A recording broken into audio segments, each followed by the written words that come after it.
अच्छा जी, यहाँ पर मैं एक और मसला आपके साथ डिस्कस करता चलूँ। ये मीटर की अर्थ की लाइट का चलना ज़रूरी नहीं है कि आपके घर की वायरिंग क्रॉस है, ये किसी और मीटर के साथ क्रॉस है, आपका मीटर भी ख़राब हो सकता है। जैसे कि आप यहाँ पर देख सकते हैं, यहाँ पर ये अर्थ की लाइट चल रही है। अगर हम इस सप्लाई को रिमूव करते हैं, रिमूव करने के बाद ये मीटर है, देखें यहाँ पर कोई अर्थ की लाइट इस वक्त नहीं चल रही। और ये वाला लोड हम यहाँ पर शिफ्ट करते हैं, ये लगा दिया जी लोड, यहाँ पर लोड लगा दिया हमने। लोड लगाने के बाद देखते हैं जी, यहाँ पर इस वक्त कोई भी अर्थ की लाइट नहीं चली है। ठीक है जी, ये देखें जी, यहाँ पर अर्थिंग की लाइट बिल्कुल भी शो नहीं हुई। तकरीबन 5 से 7 सेकंड के बाद जो है अर्थिंग की लाइट चलना शुरू हो जाती है, मगर यहाँ पर अभी तक कोई अर्थिंग की लाइट नहीं चली है।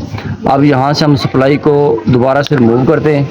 रिमूव करने के बाद यहाँ पर लगाते हैं, और यहाँ पर जब लगाएंगे तो यहाँ पर जो है अर्थिंग की लाइट जो है चलना शुरू हो जाएगी थोड़ी देर बाद। तो इसका मतलब ये है कि अगर आपके घर की वायरिंग जो है बिल्कुल ठीक है, वायरिंग ठीक होने के बावजूद भी ये देखिए यहाँ पर ये अर्थिंग की लाइट चल रही है, यानी कि इस मीटर पर अर्थिंग की लाइट चलती है और इस मीटर पर जो है अर्थिंग की लाइट नहीं चलती। तो इसका मतलब ये है कि आपका मीटर भी फॉल्टेड हो सकता है। मीटर फॉल्टेड होने की सूरत में आपको वापडा से कंप्लेन करवाना पड़ेगा।